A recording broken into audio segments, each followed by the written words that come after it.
নমস্কার বন্ধুরা, sister tasty কিচেনে আপনাদের সবাইকে স্বাগত জানাচ্ছি। আজকে টেস্টি কিচেনের রেসিপি হচ্ছে গরমের একটা সবজি এঁচোড়। তো বন্ধুরা, এঁচোড়টা আজকে আমি বানাচ্ছি নিরামিষ। অনেকের সময় হয় না যে কি রান্না করব অন্য দিনে, যেদিনকে নিরামিষ খেতে হবে। তো চলুন বন্ধুরা, তো আজকে আমি প্রথম থেকে শেষ পর্যন্ত দেখুন। আজকে আমি নিরামিষ এঁচোড় কীভাবে বানাচ্ছি সেটা আপনাদের সঙ্গে শেয়ার করছি। প্রথমে বন্ধুরা, এখানে আমি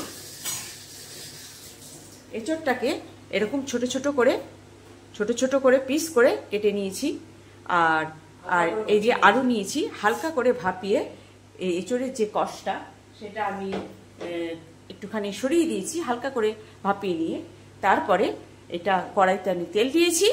আর কড়াইতে তেল দেওয়ার পরে আর এখানে আমি মশলা নিয়েছি, জিরে বাটা, আদা বাটা, লঙ্কা আর হলুদ আর নুন এখানে দিয়ে রেখেছি।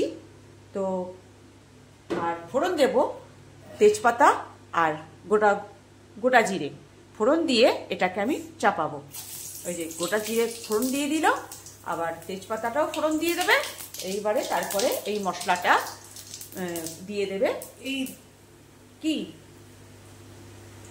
তেজপাতাটা ফোড়ন দিয়ে দিল, এইবারে দিয়ে দেবে মশলাটা।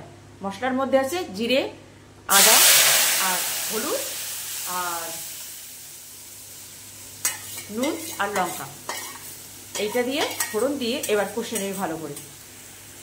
বন্ধুরা, মশলাটা কষা হয়ে গেছে, এবারে দিয়ে দিচ্ছে আলুগুলো। আলু দিয়ে একটুখানি কষে নেবে। বন্ধুরা, এইবারে সেদ্ধ করা এঁচোড়গুলো দিয়ে কষে নেবে মশলার সঙ্গে।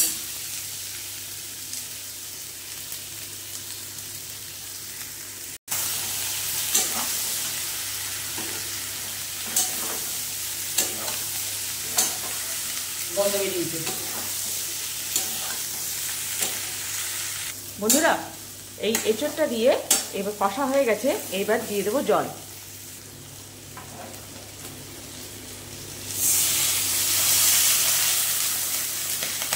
বন্ধুরা, এইবারে এটা একটু সেদ্ধ হবে, মানে ফুটবে। বন্ধুরা, এই যে আমার তরকারিটা হয়ে এসছে, এবার দিয়ে দেবো গরম মশলা।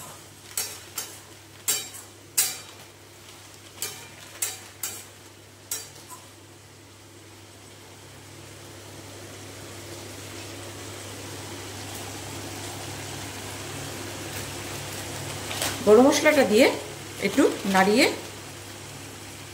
নেবে। বন্ধুরা, এই যে নিরামিষ এঁচোড় কেমন লাগছে? বেশি ঝোল থাকবে না, একটু রস রস ভাব থাকবে, হালকা করে মাখিয়ে ধরে খাওয়া যাবে। ঠিক আছে?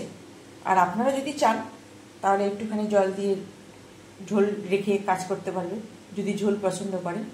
তো আমাদের বাড়িতে লোকে মানে দিদি আর মা বেশি ঝোল পছন্দ করে না, আর সেই জন্যে একটু রসা ভাব রয়েছে। ভাত দিয়ে মাখিয়ে এটা দিয়ে ধরে ধরে খেয়ে নেব। তো বন্ধুরা, এই ছিল আজকে নিরামিষ। সুন্দর গন্ধ বেরিয়েছে না? তো বন্ধুরা, এখন তো এঁচোড় বাজারে একদম ছোট্ট ছোট্ট সুন্দর এঁচোড় পাওয়া যায়। তো এই যে ছিল, যারা নিরামিষ পছন্দ করেন, একদম মানে ঝাক্কাস। যারা নিরামিষ পছন্দ করেন, কি করে কি খাবেন, শনিবার হলে মঙ্গলবার হলেই চিন্তা লেগে যায় যে কি রান্না করব। বন্ধুরা, ঠিক এইভাবে একবার যদি আপনারা এঁচোড় একবার ট্রাই করেন, তাহলে দেখবেন 100% ভালো লাগবে। তো বন্ধুরা, এই ছিল আমার আজকের নিরামিষ এঁচোড়। তো ভালো লাগলে একটু লাইক শেয়ার দিয়ে দেবেন, আর কমেন্টসে জানিয়ে দেবেন কেমন লাগলো। তো রাখছি বন্ধুরা, সামান্য রেসিপি আপনারা বানিয়ে খাবেন আর এনজয় করবেন। রাখছি বন্ধুরা, বাই বাই।